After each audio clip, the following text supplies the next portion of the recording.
C'est une question de choix. Troisième Guerre mondiale, famine, dévastation climatique, effondrement économique ou... J'ai entendu parler d'Albert Pike et des trois guerres mondiales il y a des années. Très peu connaissent les plans intimes d'Albert Pike et des architectes du nouvel ordre mondial. Au XIXe siècle, Albert Pike a établi un cadre pour la mise en place du nouvel ordre mondial, sur la base d'une vision qui lui a été révélée. Albert Pike a écrit un plan des événements qui se dérouleraient au XXe siècle, avec encore plus d'événements de ce type à venir. C'est ce plan que nous croyons que des dirigeants invisibles suivent aujourd'hui, qu'ils le sachent ou non, pour organiser la troisième et dernière guerre mondiale prévue. La Première Guerre mondiale doit être déclenchée afin de permettre aux Illuminati de renverser le pouvoir des tsars en Russie et de faire de ce pays une forteresse du communisme athée. Des divergences provoquées par les agents des Illuminati entre les empires britanniques et germaniques seront utilisées pour fomenter cette guerre. À la fin de la guerre, le communisme sera construit et utilisé afin de détruire les autres gouvernements et afin d'affaiblir les religions.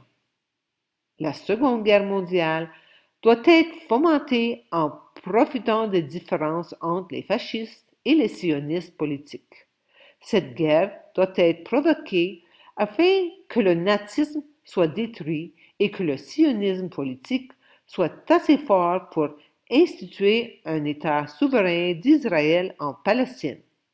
Pendant la Seconde Guerre mondiale, le communisme international doit devenir assez fort pour équilibrer la christianité qui sera alors contenue et tenue en échec jusqu'au moment où nous en aurions besoin pour le cataclysme social final.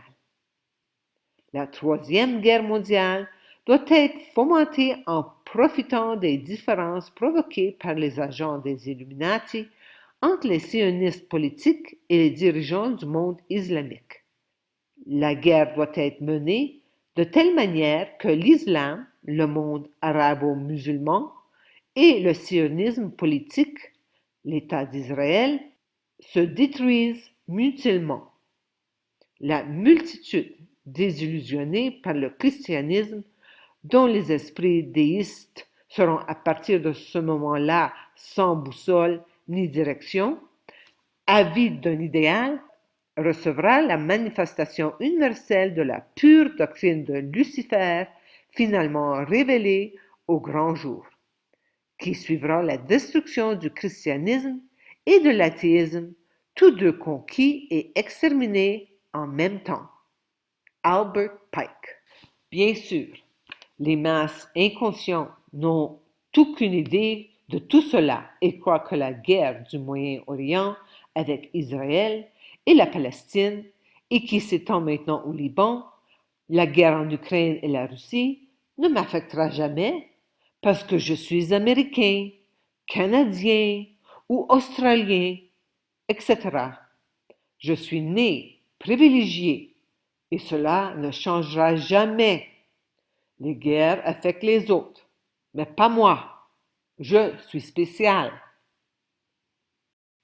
Récemment, mon âme m'a poussé avec une intensité extrême et j'ai donc dû l'écouter. J'ai fait face à ma plus grande peur. J'ai quitté ma famille et le monde de l'illusion. La seule façon d'avancer est de sortir de l'illusion, du triangle de l'enfer. Je dois me souvenir de qui je suis et ensuite comprendre que diable suis-je venu faire sur cette terre. J'ai inclus les liens vers ma vidéo. Je suis hors de la matrice. Livret numéro 4 de Personocratia. Politique vers la souveraineté individuelle, pages 90 et 91. Je ne crois plus au Père Noël. Moi, Être humain. J'ai non seulement un corps mental très évolué, mais j'ai aussi un corps vital puissamment attaché à l'illusion et la fantaisie. Je rêve encore d'un couple parfait, d'une famille unie, à un gouvernement sociocratique, à un éco-village autocratique ou même un bon dictateur. Puis-je vraiment continuer ainsi à poursuivre un bonheur illusoire? Quand j'étais toute petite, j'ai cru à la légende du Père Noël. Pourtant, je savais bien que son gros sac et sa bedaine ne pouvaient passer par la cheminée et que les rennes ne pouvaient voler. Mais j'avais une foi aveugle en mes parents et ne pouvais imaginer qu'ils me mentiraient. Le jour où j'ai compris que le Père Noël n'existait pas, il me fut impossible de revenir en arrière. Jamais plus je n'ai cru au Père Noël depuis.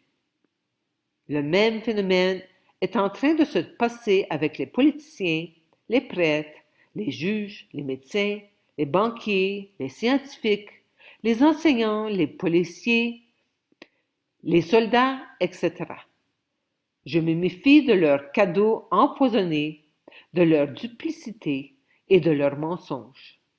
Avec l'évolution de la conscience, l'ère des sauveurs extérieurs est révolue. Il est grand temps de cesser d'écouter leurs lois, leurs recommandations et leurs ordres pour me tourner vers les aspirations de mon âme. Mes peurs se manifesteront une par une, et je m'emploierai à les voir, à les accueillir et à les dissoudre dans l'action. Si je décide de travailler sur mes peurs plutôt que d'essayer de changer le gouvernement, tu crois que je pourrais transformer mon corps de la même façon que le poisson est devenu amphibien? Oui, tu réussiras grâce à ta détermination et ta diligence. Mais il faut aussi une masse critique de personocratia pour que la conscience de toute l'espèce humaine soit modifiée à jamais. Comme pour le poisson, le facteur le plus propice est un environnement défavorable. Voilà en quoi le nouvel ordre mondial est une bénédiction. L'évolution déitique veut que tout progresse, et non pas seulement quelques individus ici et là qui s'évaderont dans des ciels nirvaniques. Ce que Diès planifie, c'est le saut quantique d'une masse critique d'êtres humains qui, tout en même temps, passeront du fascisme mondial à la personocratie, c'est-à-dire à une façon de se comporter où la personne sait qu'elle est Diès, incarnée dans la matière et agit comme telle en toute occasion. Les diésiques qui dort en chacun de nous depuis le début des âges pourra enfin se manifester. La transformation a lieu présentement dans mon propre corps et dans toute la matière. Je peux y contribuer ou y résister. À moi de décider. Ce prodigieux changement est retenu par un immense mur de mort, façonné de toutes mes habitudes animales et de mes vieilles vibrations catastrophiques de peur et de mort. À mesure que je prends conscience de ma véritable identité diésique et que j'agis selon les aspirations de mon âme, je fissure ce mur gluant et putride. Des vibrations de joie, de paix, d'harmonie se faufilent vite comme l'éclair. Une seconde, l'enfer disparaît, le temps s'arrête, le mystère sourit. C'est une question de choix, en tout temps, partout. Les deux vibrations sont superposées, la peur et l'amour, la mort et l'immortalité. Ceux qui ne pourront pas trouver le rire au fond des cellules mourront dans leur funèbre complet cravate. Pour celles qui sauront l'attraper, ce sera la fin de la mort et du mensonge. Dans l'inverse d'une soudaine liberté, un grand rire diésique les prendra par surprise. Dans le paragraphe ci-dessus, il est écrit « À tout temps, partout, les deux vibrations sont superposées. La peur et l'amour, la mort et l'immortalité. » Je reconfirme que ce livre a été publié en 2009. Au début de 2023, Guy a inclus cette capture d'écran dans sa lettre d'information mensuelle. Au mois de novembre 2023, le 8 ou le 9, aurait lieu la séparation des deux modèles de spirale d'ondes temporelles. La spirale de cristal, naturelle, christique, sur le chemin ascendant, et la spirale de Fibonacci, inorganique, métatronique, sur le chemin descendant. Après un départ central et un chevauchement superposé de longue durée, les spirales se croiseront à cette date, point de décrochage, snap point, puis se sépareront et continueront leur chemin dans des directions différentes, l'une ascendante, l'autre descendante. Information de Ian Parks, Waking Earth. Au début, j'étais confus et perturbé parce que je croyais que la géométrie sacrée était, eh bien, sacrée. Et pourtant, j'ai été confronté à l'information selon laquelle la spirale de Fibonacci était inorganique, métatronique et sur une voie descendante. En d'autres termes, la voie de la mort. Lorsque j'ai mentionné cette séparation de la spirale de la vie et de la spirale de la mort à mes enfants, ils ont rejeté cela comme une folie, tout comme toutes les autres informations que j'ai portées à leur attention. Bien sûr, rien de bouleversant ne s'est produit spécifiquement à cette date.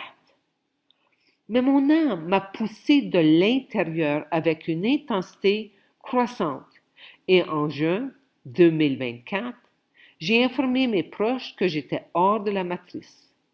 Cela signifie que je ne suis plus en contact avec eux, car je ne participe plus au drame humain quotidien. C'est à ce moment-là que j'ai réalisé cette vidéo « Je suis hors de la matrice ». Ma mère a été extrêmement blessée par ma décision et, par conséquent, avec cette vidéo, j'ai essayé de lui expliquer les choses. Elle m'a remercié pour la vidéo et m'a dit qu'elle l'avait regardée 3 fois. Et pourtant, elle ne comprend toujours pas. J'ai fait quelques vidéos sur les spirales des ondes temporelles. Veuillez consulter mes chaînes YouTube, BitChute ou Odyssey. La spirale de Fibonacci et la spirale de cristal sont deux types de forces, de mathématiques et d'architecture. Elles sont reliées à deux types de conscience, la conscience de la vie et la conscience anti-vie, ou énergie métatronique du collectif conscience déchue, coupée de la source, connue sous le nom Métatron. Tous les êtres vivants sur Terre sont infectés par la distorsion métatronique, anti-vie, qui est une distorsion des énergies divines. Elle entraîne une dégénérescence, maladie, douleur, mort, et une implosion de l'énergie au lieu de créer une expansion infinie, guérison, création. Ces structures ont été placées dans la matrice temporelle terrestre 3D par les êtres de l'ombre pour siphonner l'énergie des êtres reliés au divin, conscience divine humaine par exemple, dont ils s'alimentent. Dans ma prochaine vidéo, je commencerai par le début, livret de Personocratia numéro 1, l'évolution vers l'espèce nouvelle, amour infini. De l'esclavage du millénaire à la souveraineté individuelle. En Orient, au XXe siècle, Sri Aurobindo et la mère ont découvert et ancré dans l'atmosphère terrestre la conscience de vérité, la conscience supramentale. Une fois bien ancrée, la nouvelle conscience était prête à passer à l'étape suivante, sa vulgarisation et sa propagation. Alors émergea en Occident, au XXIe siècle, Personocratia, le pouvoir de se gouverner de la personne souveraine. Le yoga intégral de Sri Aurobindo va au-delà de la libération individuelle et entreprend une transformation collective sur Terre. Après le décès de Sri Aurobindo, la mère poursuivit leur travail et le 29 février 1956, la conscience supramentale s'ancrait définitivement sur Terre. Un seul regard sincère sur la situation mondiale actuelle suffit à nous convaincre qu'elle a atteint un point de non-retour. L'humanité se dirige vers une impasse monumentale. Cessons de répéter de vieux modes de fonctionnement inefficaces et souffrants. Le moment est venu de rêver très fort à la prochaine étape. Personocratia poursuit la diffusion de la conscience de vérité en Occident. L'unité substantielle remplace la séparation gourou-disciple. À nous toutes de propager la contagion de l'amour. Je suis hors du jeu. Comme Truman dans le film The Truman Show, je tire ma révérence et je laisse le monde de l'illusion, cette simulation informatique à laquelle j'ai donné l'autorité de gérer ma vie. Je sors du théâtre, où j'ai joué maintes et maintes fois les rôles de disciple, fille, parent, dentiste, entrepreneur, citoyen. Aujourd'hui, je me consacre pleinement et sans limite à diffuser la souveraineté individuelle, la conscience de vérité que j'éprouve depuis 22 ans. Amour infini.